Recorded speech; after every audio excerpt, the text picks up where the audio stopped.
Good God, what are we watching? Shivani, you should know what you're watching because you're sitting there at ringside watching AEW where the best wrestle and the angles don't matter. That's right, the angles honestly make as much sense when you break them down as the thought processes that go through Tony Khan's head on a daily basis.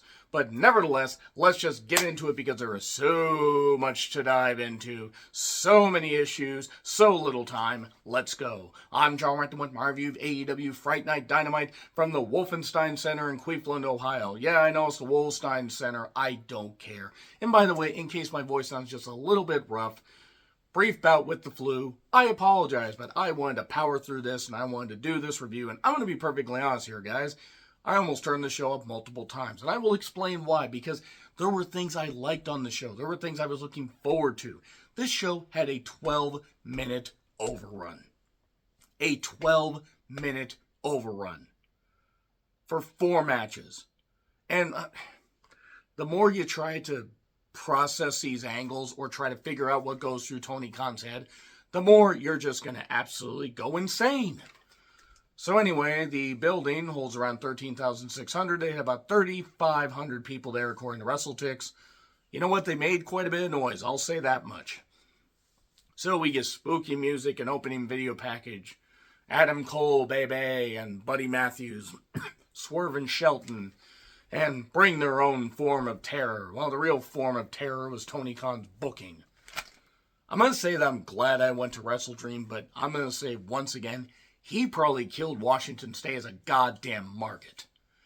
Jesus. Anyway, Wright said Mox is here with spooky music. But then Cassidy says, turn it off. Turn it off. Bold strategy to have one of your wrestlers say, that's it. We're going to just have you turn it off. Let's see how it plays out. So, nevertheless, he basically says that he's not a leader, but he was surrounded by the future of AEW. He needs to step up. He will step up. How Moxley basically doesn't need AEW, but he needs AEW. We need AEW. We're all AEW. I have no problem with doing a rah-rah thing, but it's every fucking show. Is Tony trying to convince his roster or convince himself? So anyway, he will face off against Moxley full gear. He will cut the head off the snake. And he will take the symbol of excellence. He will take it out of Moxley's bag and put it in his backpack. So he can't even take it seriously. God damn it. You know, I was on board to give it a bit of a chance. Good grief. Anyway, he still doesn't need a catchphrase. This show needs a savior. Excalibur, Shivani, and Matt Menard are on commentary.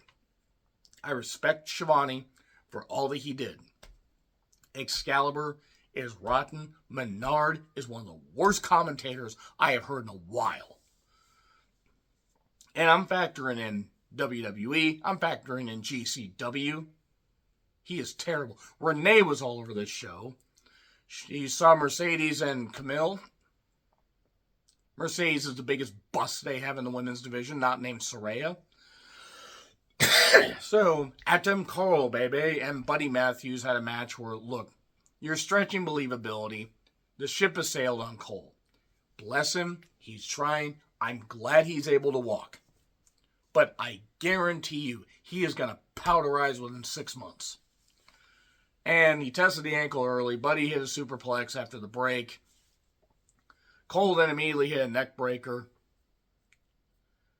I'm sorry, but this was just not good. There was an apron DDT.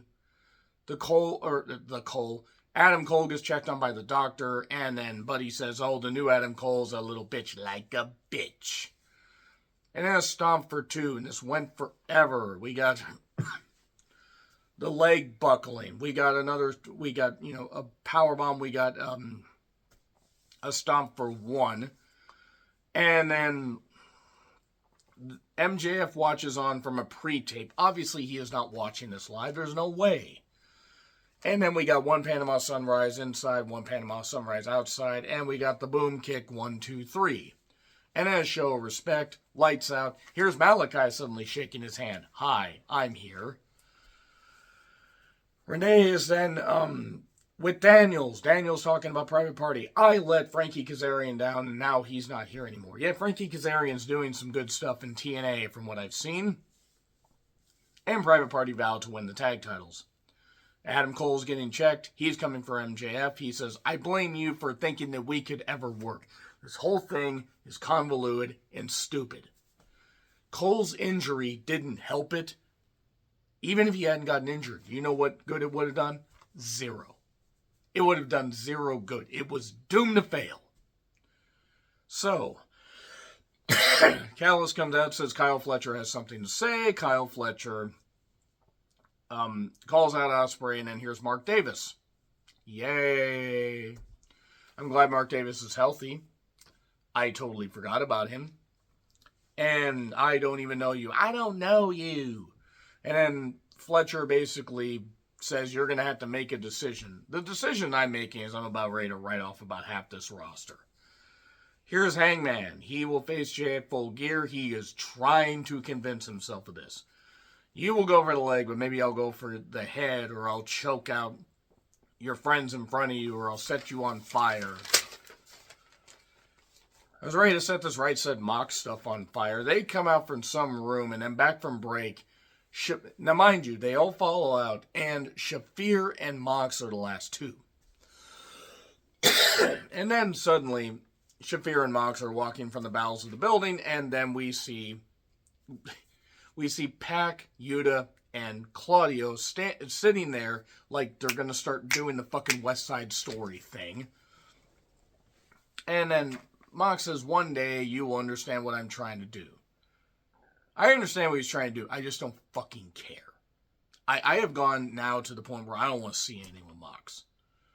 It is not good. This is recycled stuff. It was better when the NWO did it, or at least, you know, this whole beatdown thing was better when they did it. The difference is NWO drew money. But you don't challenge me, I challenge you. But he did challenge you, and I freed you from distraction by beating up Chuck Taylor.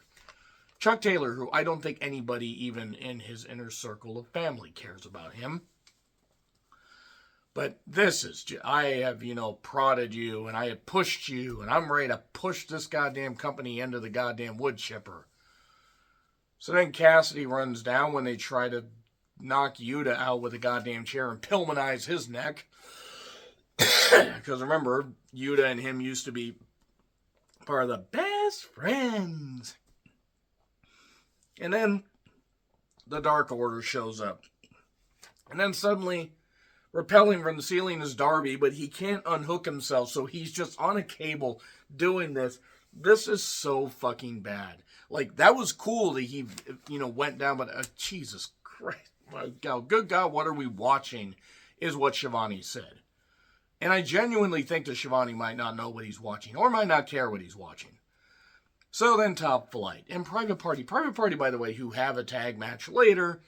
And then, oh wait, the Bucks are going to show up. So we're just going to do this now. We're just going to do this stuff now. Fine. Whatever. A third of this roster needs to go. I'm not against people having jobs, but good God, they need to freshen shit up. All right. The Bucks show up, and I said I could hear the TV channels changing. The DVR shutting off, whatever. Private Party against the Bucks. If Private Party loses, they split up. If they win the tag titles. Referee Rick Knox. I'm going to tell you exactly what I thought about this damn thing. This is what I thought about it. It was the same as it ever was, because the Bucks can't wrestle. Now, the crowd was into it. I will say that much. And then later, going to the stage, they distracted Rick Knox by showing him a blood pack, like, hey, we could give you some life. Since Rick Knox actually remembers, Nosferatu, but nevertheless. Okada hits a tombstone on Mark Quinn on the stage, or on the little floor area, because it's not even a stage. And with tombstones and all this stuff and everything, fitting, given what this program was doing. And then, basically, Mark Quinn does a last-minute save after they did the V-trigger and then the, one-wing angel, one of the Bucks did.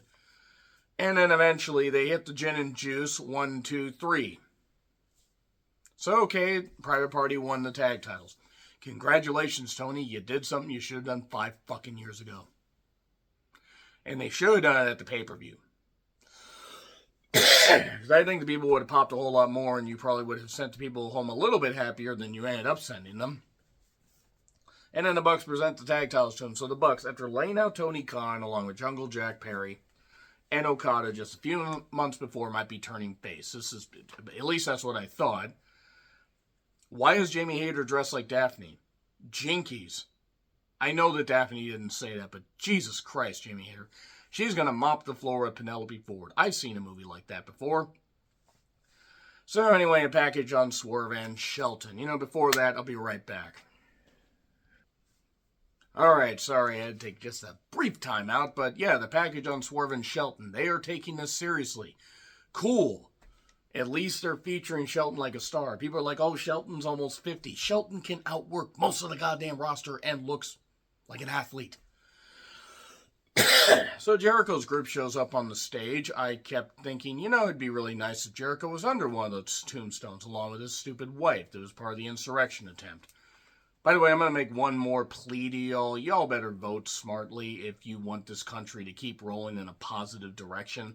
If you voted early and you voted correctly, I thank you.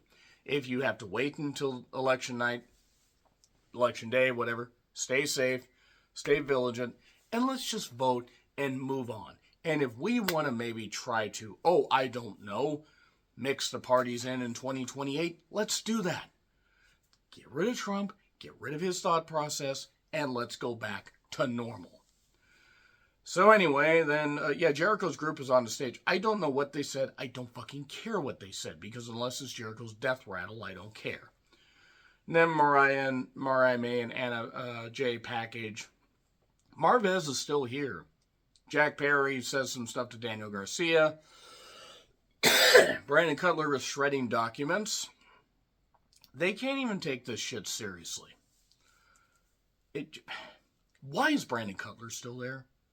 It's like if Justin Credible's afterbirth became a wrestler. I've seen people on the fucking indies that can mop the fucking floor with this dweeb. So anyway, Statlander and Camille had a match. It was better than Camille and Queen Aminata. That's not any knock against Aminata. I think they paced it better here. But eventually, there wasn't much to this, though. There was a tombstone variation 1, 2, 3. And then Mercedes laid out Statlander. I'll just have to do it myself. Maybe you could go to Hollywood, you freaking goddamn wig-possessing bitch. You untalented twat. Get out of wrestling. You don't belong here. God. I was actually hoping that she would do well after she left WWE. Get the fuck out of wrestling. God damn it. Tony should have never hired her. Anyway, package on Hook and Christian. Christian wants to extend the olive branch. I feel like just, maybe going, and hanging from a branch, David Carradine style after this. So, Renee is with Mark Briscoe, O'Reilly, and Tomohiro Ishii. Something about a fight without honor, warfare match. Whatever. Poor Mark Briscoe. The Bucks are leaving. They say this is an unsafe work environment. It's your fault because you run this program into the ground. And this place is too chaotic, is what they said. Daniels is like, we need you here. But mind you, Daniels is supposed to stop the Bucks from having too much power, and now he's saying, we need you here. And none of it makes sense. None of it makes sense. And then Cutler has a box of shoes. I'd like to see him put in a box and shipped without air holes. Anyway, so Cutler has a box of shoes because we can't take this seriously. And then suddenly Right Said Mox shows up and beats the shit out of him. But then Moxley gets Daniels in a headlock and it's just like, shh, shh, shh. You gotta be quiet, gotta be quiet. And then they do this whole thing where they set up, the hammer shot, but they shoot it so badly that you can see that Claudio could have hit Shafir in the head and somehow gotten closer to Cutler's hand. And Cutler got injured. Unfortunately, not for I don't want him to be unable to provide for his family. God forbid if he reproduced. He's not a wrestler. He will never be a wrestler, and he should not be on a wrestling program. But Daniel's like, don't do this. Don't do this. This is just, good God. All this is terrible. This is terrible television. Shelton and Swerve had a match that was actually a pretty decent match. It's just by this point I had the passion beaten out of me because it was just really, really bad. This whole program, just for any positive momentum it had, just went right into the shitter. Shelton is still a beast. He got hit with a bomb and a stomp, 1, 2, 3. It was not a bad match. At least Shelton lost, but it was what it was.